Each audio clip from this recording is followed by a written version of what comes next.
الشيطان الرجيم بسم الله الرحمن الرحيم الحمد لله رب العالمين وبه نستعين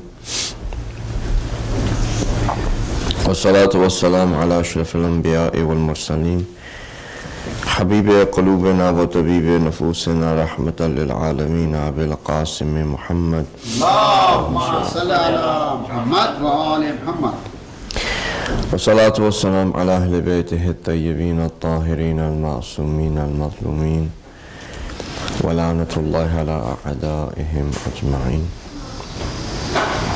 اللهم كن لوليك الحجة ابن الحسن صلواتك عليه وعلى آبائه في هذه الساعة وفي كل ساعة وليا وحافظا وقائدا وناصرا ودليلا وعينا حتى تسكنه أرضك طوعا وتمتعه فيها طويلا برحمتك يا أرحم الراحمين اللهم صل على محمد وآل محمد.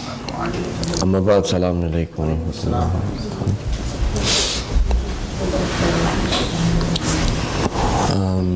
In a few minutes, when the Maghrib Azan happens,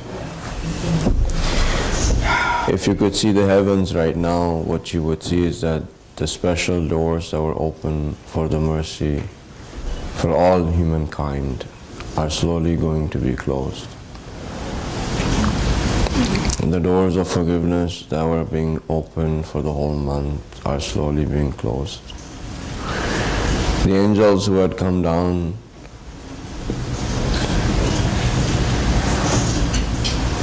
they are slowly going to go up again, and we human beings are no longer going to be the guests of Allah subhanahu wa ta'ala.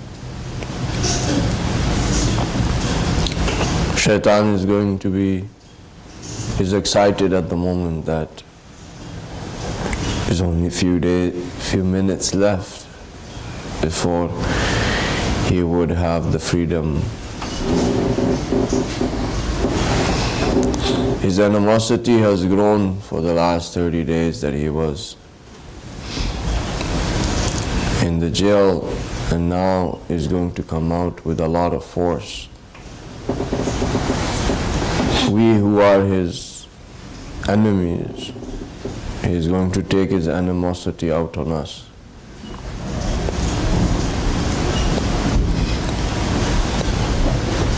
Again, at the time of iftar, it will not be the same in any other namaz, because when we opened our fast, we had the ability to speak to Allah subhanahu wa ta'ala.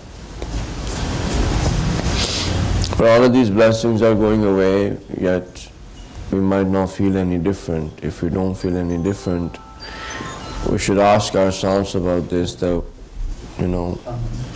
why is it that we don't feel any different?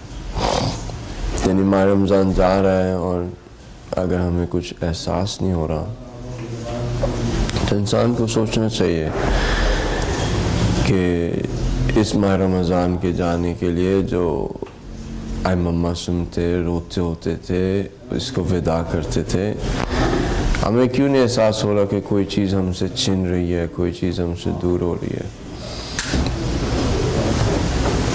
अगर थोड़ा सा भी एहसास है, खा वो मसलन बच्चों को ही क्यों ना हो कि हम सहरी मिस करेंगे, या लोग कहें कि जी हमें जो है वो खजूरें अब हम मिस करेंगे.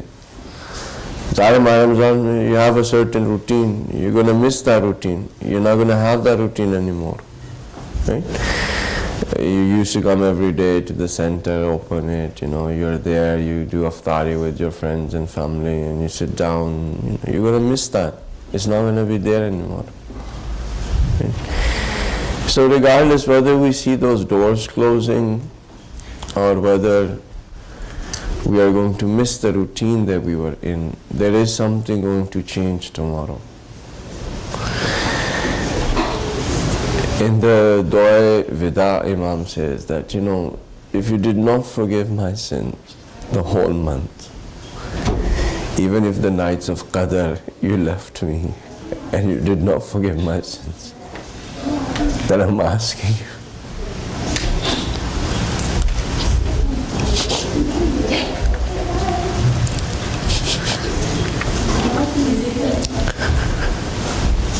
I'm asking you in this last moment,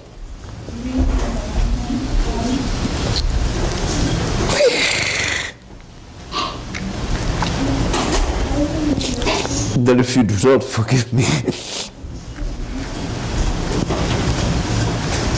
I will certainly be among the wretched ones.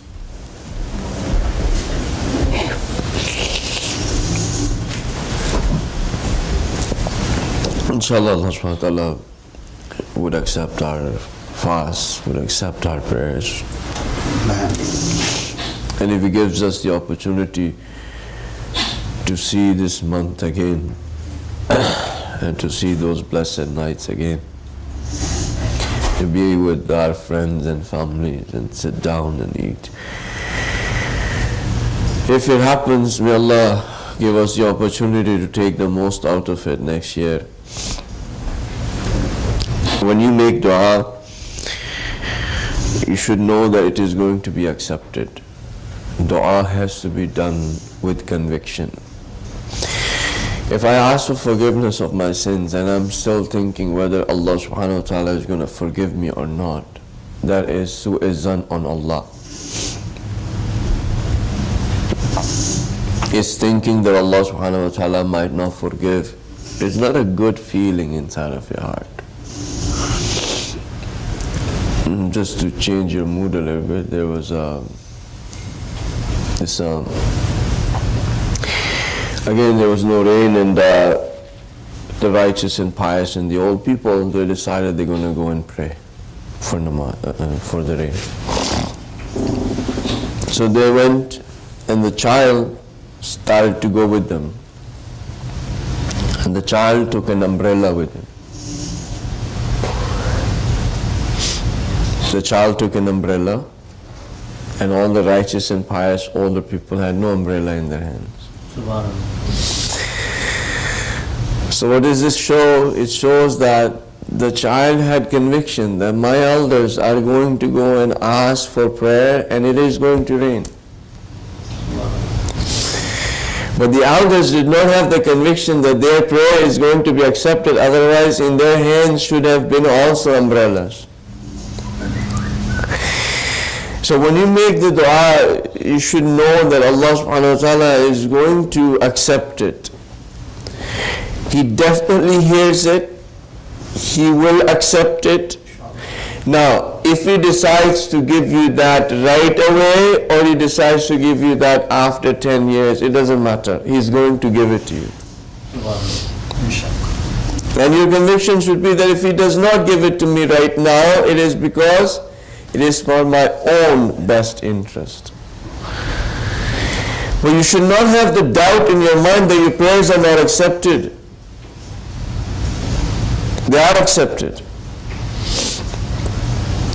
They are with Allah subhanahu wa ta'ala. Now, depending if I have the capacity and the capability for me to receive that, Allah subhanahu wa ta'ala will give it. But they get accepted. Accepted, you understand? You know how you have your email, and then you have an option that on your email you can write that once the other person has read the email, that a receipt is sent to you. Right?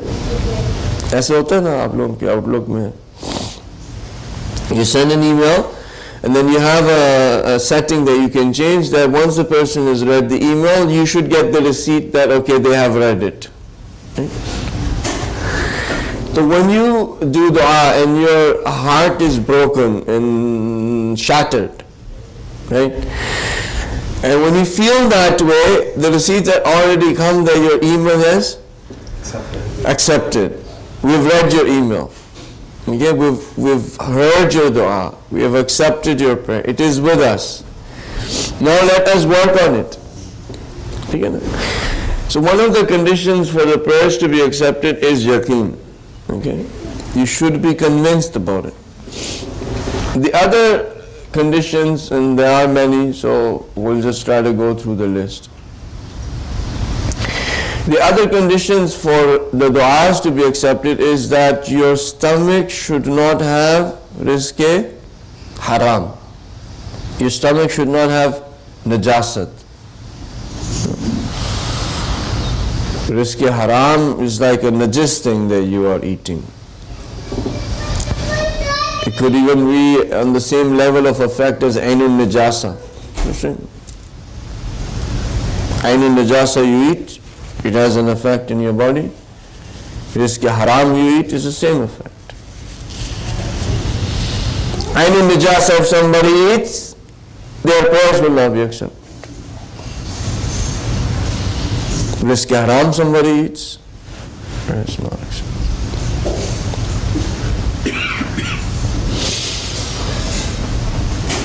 Another harm of rizq haram is that your kids, if they are born from that blood,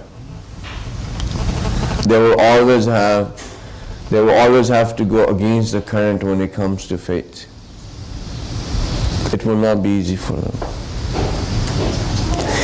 They are going to be naturally inclined to have a hard time in having conviction, faith, yaqeen inside. You're giving them a rough start. If some of them survive, okay. Another condition is that your mother should be happy with you. If your mom is not happy, your du'as are not going to be accepted. Even to the point that if a person's mom is not happy with them, they will go from this world as a kafir. Even the one telling the person who's going from this world to decide ashhadu an la ilaha illallah, be it be the Prophet of Islam, will go from this world as a kafir.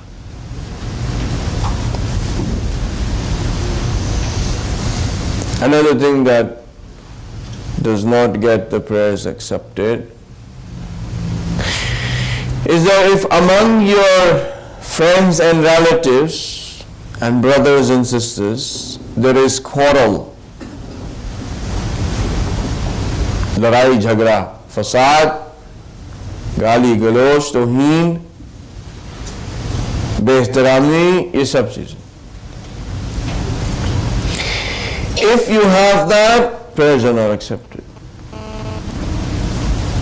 Now, just know this, रिश्ते दो तरह के होते हैं. There are two types of relatives you have. Okay? There are two types of relatives you have. One relative, the connection is based on blood. Okay? So I have my blood brothers, I have my blood, cousins, I have my blood relatives. They're all connected to me by blood. Okay? Like in that connection, some of you who are Sayyids, in that connection, you're also connected with the Prophet. Okay? Salman Farsi was not connected to the Prophet by blood. Salman Farsi was not connected to the Prophet by blood, but the Prophet said that he is from us. Is from Ahlul Bayt. He's from us. How did he get connected with the Prophet without having the blood of the Prophet? It's because of the second type of relation. And that is the relationship of Iman. We are all awliya, we are all friends, we all have authority, we all are related to each other. And that connecting part of ours is Iman. Now tell me, a Sayyid who just is connected by blood to the Prophet and Salman Farsi, who's better?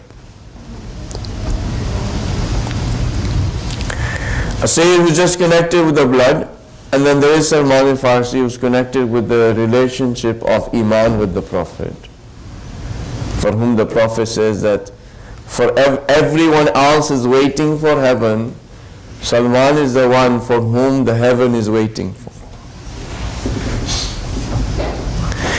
that particular part of relatives, anyone who believes, who says, Ashhadu an la ilaha illallah, Ashhadu anna Muhammad Rasulullah, Aliyun waliyullah, if they, even to the point where they don't have iman inside of them, but they do not disagree with the fact that la ilaha illallah, Muhammad Rasulullah, Aliyun waliyullah, they are also related with you. They are your brothers and sisters. And their rights are no less than the rights of the brothers and sisters in blood. That their rights could even be more than your brothers and sisters related in blood. When Imam says that there were so many verses that were coming and the Prophet was telling us so much about the importance of the neighbor, that we thought that the neighbors were going to end up getting inheritance from us.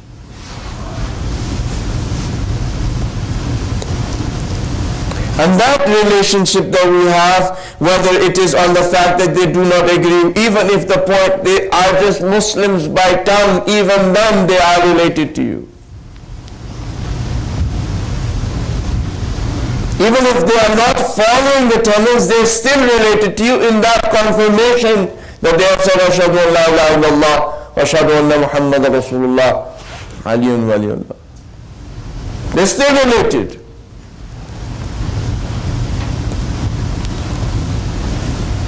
Imam Ali says that either you'll have a brother which is related to you by blood, which is Bani Adam, or you will have a brother in Islam.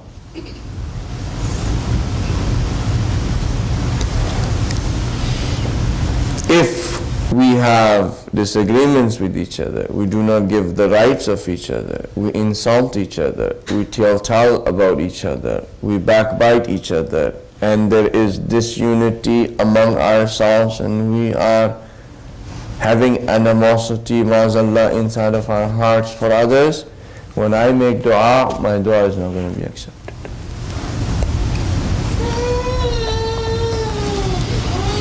My animosity and my love has to be for the sake of Allah subhanahu wa ta'ala. If it is, that is Ayn Islam.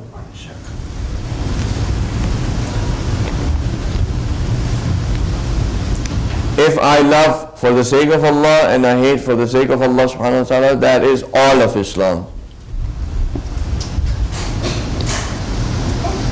If there is a person who is an enemy of Allah subhanahu wa ta'ala, no matter how much that person is related to me, whether in blood or even in confirmation of saying Ashhadu an la ilaha illallah, that person is my enemy.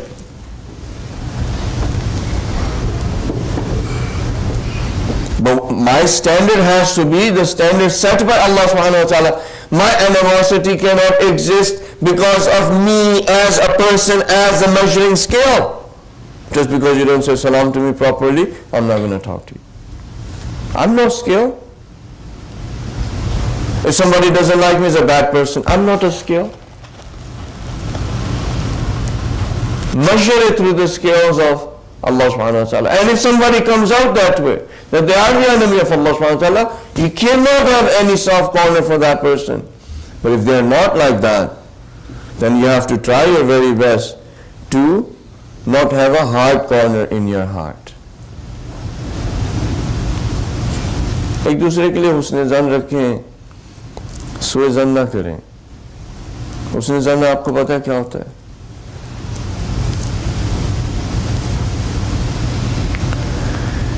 Husn Zan, you know what that is? No. Impression. Well-wishing. Yeah? Well-wishing. Sorry? Well-wishing. Well-wishing? No. Impression. No. Husn Zan is part of what you're supposed to do, and Su'e Zan is what you're not supposed to do. Yeah?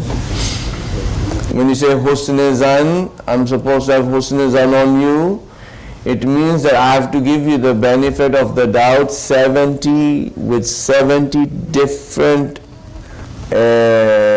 scenarios.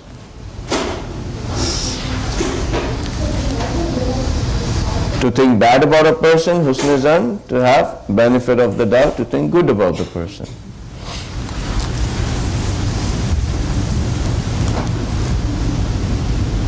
I did not answer your question the way that you wanted me to answer. Now you start thinking, no, he doesn't want to listen to me. He's always like that.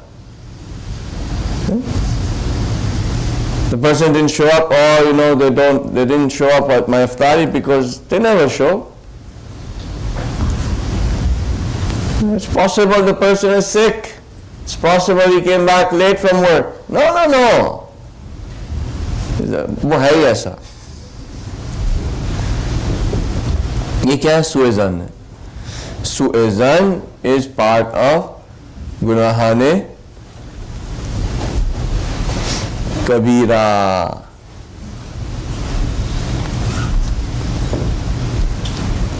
Gunahane Kabira meaning definitely for certainty in the Quran and also in the traditions of the prophets and Imam Masumeen alayhi salam, it has been promised that the person will be punished on the day of judgment.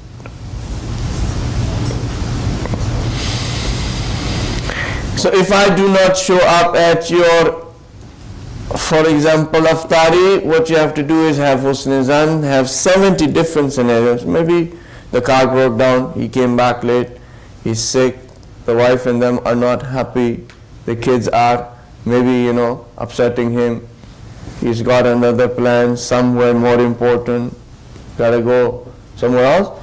Try your very best to come to the point where 70 at least scenarios, at least, you can have more, 70 scenarios have been calculated in your mind, and then you do not consider even one bad thing about that. That's husn-i-zan. In the matters of transaction, in the matters of business, in the matters of rishta, in the matters where religion comes in place, there is no husn-i-zan, there is husn-i-i'timad. Who should we give the leadership to the center? Acha hoga, just give him the benefit of the doubt. He doesn't do the, he doesn't show that he does the tenets of Islam, but it's okay, just give him the benefit of the doubt. He probably does it. Right? Baba, you can see he doesn't do it. No, just it's okay. Somebody calls you, okay, what do you know about, for example, Maulana? We are trying to, like Maulana's asked for the hand of our doctor, what do you think of him? Yeah, Maulana, husn-i-zan ke saath, no, he's very good. When you know there are things about me that should be said, you have to at that time. Shaykh Mutahari says that those ulama who sit down on the mimbar and they put something in Islam or take something out of Islam, their mama should be taken off right from that mimbar by the people.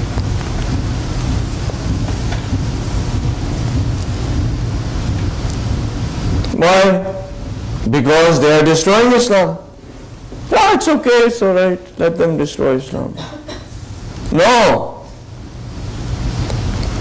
Islam is that precious thing which requires even my blood, my family's blood, my children's blood can be sacrificed, but the light of Islam should not go down.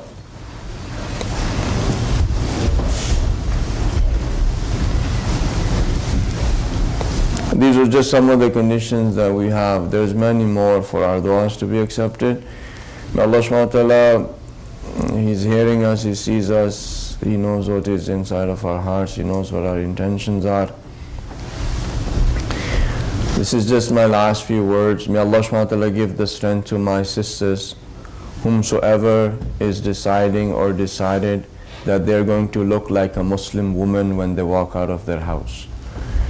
May Allah subhanahu wa ta'ala give the strength to any of my brothers who have decided that they're going to look like a Muslim for the rest of their life. May Allah subhanahu wa ta'ala give the strength to any of my brothers or sisters who have decided that they are going to change themselves so that they are able to connect to Allah subhanahu wa ta'ala and benefit from the opportunity of dua.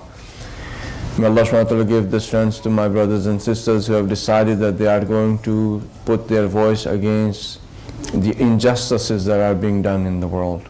May Allah subhanahu wa ta'ala give the strength to my brothers and sisters who have decided that they're going to change themselves and take the ills out of their souls. May Allah subhanahu wa ta'ala give the strength to my brothers and sisters who are in their family ill and their illness is become a burden on their family members. May Allah subhanahu wa ta'ala bring them good health as soon as possible. May Allah subhanahu wa ta'ala make the coming of our Imam as soon as possible. May we be from his friends and followers. Bismillah ar-Rahman ar-Rahim. Wal-Asr. Inna al-insana lafi khusr. Illa alladhina amanu wa amilu salihati wa tawassaw bil haqq wa tawassaw bis sabr.